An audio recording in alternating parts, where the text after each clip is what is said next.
Les portails artificiels. Bonjour à nouveau, merci d'être ici avec moi une fois de plus. J'espère que vous allez très bien aujourd'hui, je suis Marie. Cette information peut être vue comme de la science-fiction ou comme le spectateur le voit le mieux et je la poste uniquement à des fins de divertissement. Cependant, je prends mes informations très au sérieux et pour ceux qui ont des yeux pour voir.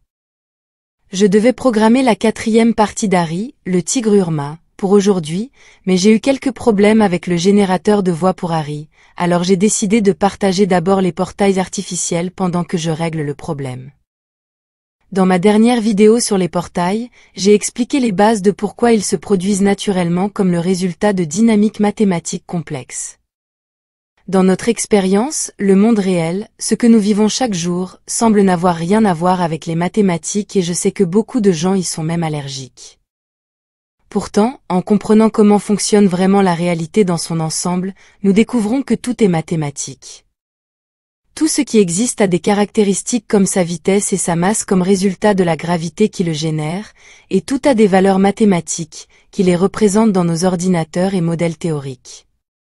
Comme expliqué dans la vidéo précédente sur les portails, lorsque la matrice mathématique d'un endroit coïncide avec celle d'un autre, ils deviennent mathématiquement le même lieu, du moins dans ce petit endroit au sein d'un champ plus large. Ce petit endroit dont je parle serait le portail. Toutes les valeurs mathématiques de n'importe quel endroit ne sont pas fixes car tout est le résultat d'une danse mathématique compliquée et en constante évolution, où les valeurs de n'importe quel endroit seront le résultat du mouvement au sein des valeurs de tous les endroits qui l'entourent. Le tissu mathématique, faute de meilleurs mots, qui compose une grille que nous appelons une matrice, changera constamment les valeurs qui le composent, toujours avec une précision numérique absolue et à travers une durée dans le temps, et bien sûr ce qui génère ces facteurs est la conscience, qui donne à tout un sens, et transforme l'énergie potentielle simple en quelque chose de tangible avec des attributs, quelque chose que nous pouvons nommer. Et bien sûr, le concept même d'énergie potentielle est également une interprétation et une manifestation de la conscience également. En termes plus pratiques, nous pouvons également décrire ce même champ mathématique ou grille dont je parlais ci-dessus, comme une zone avec des choses en elle, tout groupe de choses qui peuvent être trouvées n'importe où et dans n'importe quel endroit. Chaque chose ou objet a sa propre forme, poids et masse, qui affectent également tous les autres objets autour d'elle. Par exemple, le poids sur une table sollicite sa structure, ce qui met également de la pression sur le sol à travers ses pieds et ainsi de suite. Et si nous déplaçons les objets sur la table, tous les effets, points de pression et conséquences se déplaceront également, et tout cela peut être représenté comme des valeurs de masse et d'énergie de manière mathématique.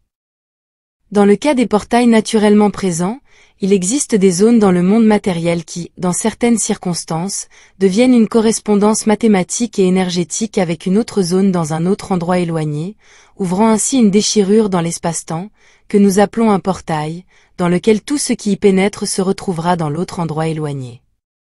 Maintenant, dans le cas des portails artificiels, ce sont des machines qui forcent la zone de leur vortex, qui est la porte d'entrée, à correspondre à celle de la destination souhaitée. Les portails artificiels servent d'adaptateurs, de sorte que la dynamique mathématique de l'énergie et de la masse de la zone initiale correspond soudainement à celle de la destination, ouvrant ainsi un pont entre les deux emplacements.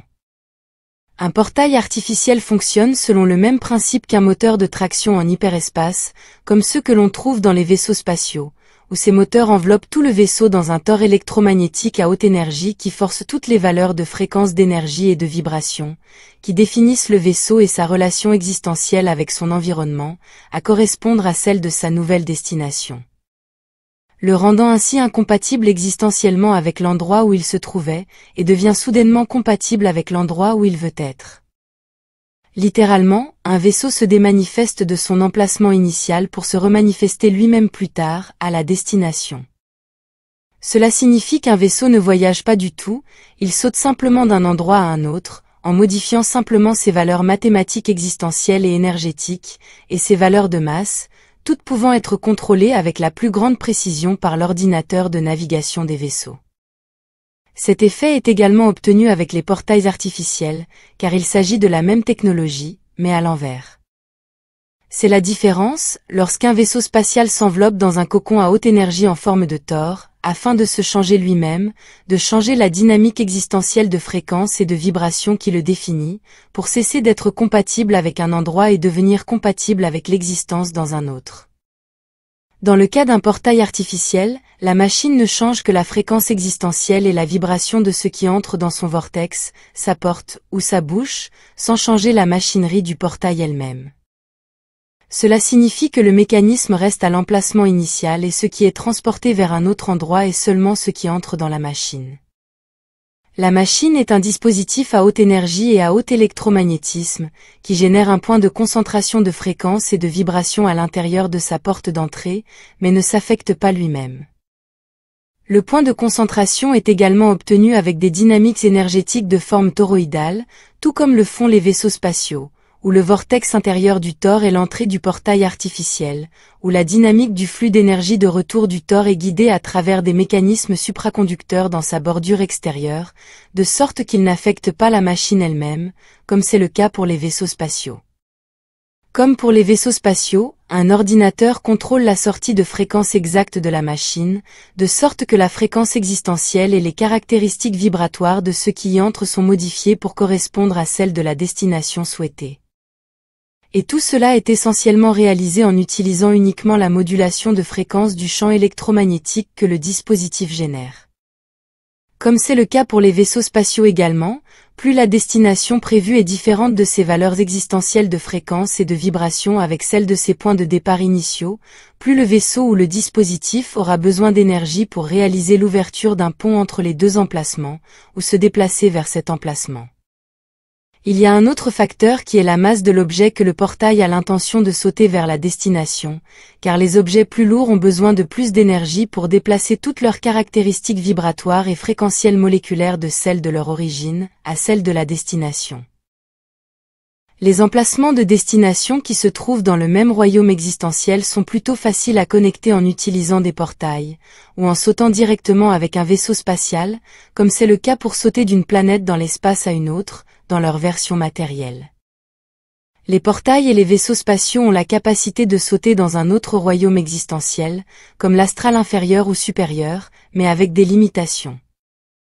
Comme je l'ai dit ci-dessus, un portail a besoin de beaucoup de puissance pour modifier la structure mathématique et énergétique de tout objet ou personne, de sorte qu'il corresponde à un autre royaume, car il doit les rendre compatibles avec l'existence là-bas, compatibles mathématiquement et énergétiquement.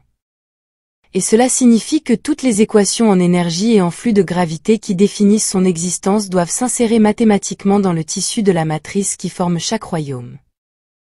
Connecter l'astral inférieur au monde matériel est plutôt facile néanmoins, car ils sont si proches l'un de l'autre qu'un petit changement de fréquence et de vibration fera en sorte que quelque chose de l'autre côté saute dans ce monde matériel. Ce petit changement de fréquence se manifeste également comme un changement de perception de la conscience qui donne un sens au monde qu'elle expérimente, comme un miroir de qui ils sont vibrationnellement, et c'est la même chose que de dire qui ils sont dans leurs idées, car les idées sont des vibrations. Comme je l'ai expliqué dans mes vidéos paranormales, la vibration que nous avons en tant que personne, nos pensées et émotions nous rendent compatibles avec les lieux et les situations, ainsi que compatibles avec la perception ou la vision de choses et d'entités qui ne sont pas entièrement dans le monde matériel, ainsi que d'être influencés par ceux-ci, ou nous, les influençant aussi. Sur Terre, où la technologie des portails n'a pas été perfectionnée au moins au niveau de la science officielle, ils utilisent des installations de recherche, tels que des accélérateurs de particules, avec tous leurs noms fantaisistes, que je ne peux plus mentionner directement ici, comme excuse pour tester et faire fonctionner des portails avec une très grande capacité énergétique. Cela leur permet de créer un pont entre les royaumes astraux inférieurs et le monde des vivants, en rendant les entités qui y résident compatibles avec l'existence dans le monde matériel. Ces entités qui ont une connexion très faible ou pauvre avec la source, et donc aucune empathie et aucune considération pour les besoins des autres et qui ne reculeront devant rien pour obtenir ce qu'elles veulent, c'est la définition d'un démon. Comme tant de gens le disent et le réalisent, et j'en suis heureux, les gouvernements et tous ceux qui les contrôlent de manière souterraine ne dépensent pas des milliards et des milliards de dollars ou d'euros, juste pour déplacer rapidement des particules inutiles, pour voir ce qu'elles font quand elles entrent en collision. Et vous n'avez évidemment pas besoin de tant de puissance pour accélérer une minuscule particule, qui n'a qu'une masse théorique, car, à cette échelle, la matière en tant que telle cesse d'exister, devenant une onde d'énergie plutôt qu'un objet tel que décrit par la physique officielle de la Terre. Ces grands objets en forme d'anneaux que l'on trouve dans de nombreux endroits dans le monde et qui se cachent derrière le prétexte d'être des installations de recherche sont en réalité des portails. Les portails artificiels sont des dispositifs technologiques très dangereux, tout comme les vaisseaux spatiaux dotés de capacités interstellaires. Ils peuvent être facilement utilisés à des fins et intentions très peu éthiques, comme c'est le cas sur Terre actuellement. Pourtant, la réalité que vous créez pour vous-même, l'interprétation du champ que vous manifestez, dépend toujours de vous et de vous seul, ainsi que de vos amis partageant les mêmes idées. Vous êtes un être puissant qui altère, stabilise et crée des réalités, au point que les pouvoirs maléfiques en place doivent construire de tels dispositifs de portail extrêmement compliqués et coûteux pour contrer ce que vous manifestez et qui va à l'encontre de leurs intérêts maléfiques. Restez forts, chères graines d'étoiles. Ce sera tout pour aujourd'hui. Merci d'avoir regardé ma vidéo et d'avoir liké, partagé, et de vous être abonné pour davantage, et j'espère vous revoir ici la prochaine fois. Avec beaucoup d'amour, votre amie, Marie Soiroux.